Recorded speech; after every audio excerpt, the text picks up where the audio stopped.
maxamed faarax oo ahayd gabar aad u daayar kana mid ahayd ardadii dhameeyay sanadkan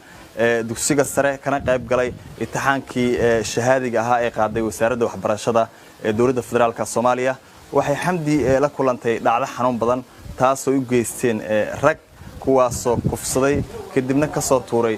dabaq dhowr biyaan ah oo ku yaala degmada Hodan ee gobolka Banaadir halkan aan joogo waa degmada Daynile ee gobolka Banaadir waana gurigii xamdi balse waxa laga dareemayaa xanuunka iyo murugada la qaybsanayaan ehelka halkan degan xamdi darteed ay u murugoynayaan waxaana gudaha aan ku soo aragnay buugaagtii wax ku bara jirtay xamdi oo ay ku dhameysay dugsiga sare abtigeed gacal Xuseen gacal ayaa wuxuu nooga sheekeeyay sida wax u dhaceen ragii kufsaday in la qabtay in kale isagoo si faahfaahsan uga warbixiyay xamdi iyo wixii ay soo martay gabar reerkayna ka tirsaneed oo abti u ahay ayaa shalay si nabadgelyo gurigana hadda joogno uga tagtay xalayse xilli maqribadii meelahaas ayaa warnaxtin leh oo aad uga naxna noo soo yeeray kadib markii gabadhaas noo sheegay in la dilay oo dabaq laga soo tuuray meedkeeduna uu yahay isbitaalka Madiina markaas kadib ayaa gurmadii orod bilownay ilaa xalay ilaa saaka CID-da iyo waxaan ka wareegaynay isbitaalka Madiina gabadhaasi waxay gabar yar oo 19 jir 20 jir qiyaastii ahayd oo wax baratay ardaydii sanadkan dugsiga sare ka baxday ahayd hami fog lahayd inay wax barato jecleed gabadha si xun ayaa loo galay dad aan wali garaneyn tiradooda iyo waxay ahaayeen ayaa gabadha kufsaday kadibna dabaq ayaa laga soo tuuray ayadoo meedaan lagu soo wareejiyay marka dhibkaas aan ugu dhacay waana ka murugeysanahay aad ayaan uga naxnay wax aan sheegna hadda ma garan karno anigu sida laamaha amniga noo sheegeen dhowr qof ayaa kiiskan u xiran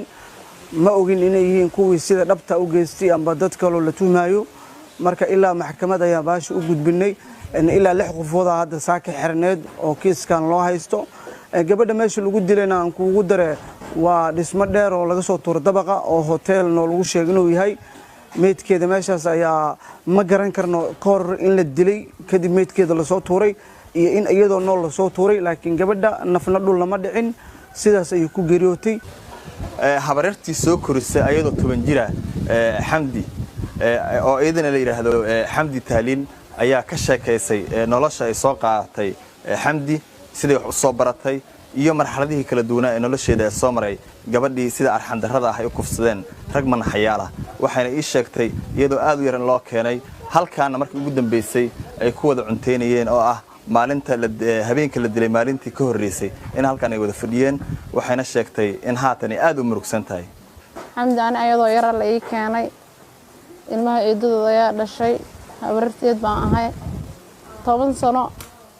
muddo ku dhow bay aniga ila joogtay waxna aan baraayay qof ama aan ku naqaanay inay meel aado ama ay maalayaan u baxdo ama ay xumaato sameeydo midna ma aysan ahayn intii iskoolka sanad dugsiyeedka imtixaamada iyo la diyaarinayay oo hadda ugu dambeysay suuqa ana aad suuqa ii raacisay waan ila iimaanaysay maalmahana guriga ay joogtay shalay subaxdii meeshan hadda ay fadhidiin baan iskula quraacnay aniga gabar ila dhalatay waan ka tagnay 4 saac ma la ahayd ayaan dhar u soo dhaqaa un bayna tiri ayay jimcada ka saadi jirtay dharkana ka soo dhaqi jirtay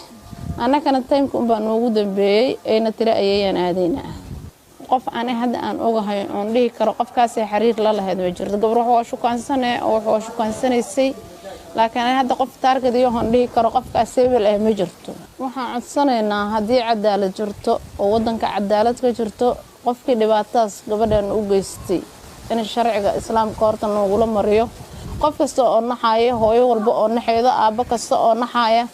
qof kasta oo muslina ee danaynaya dhibaatada qabsataana kana ayakana inay qabsanayso hadda dadka dhibaatada sameynaya oo gabadhaas ku sameey gabar kasta Soomaaliyeed ku sameeysanaa ay ku sameey karaan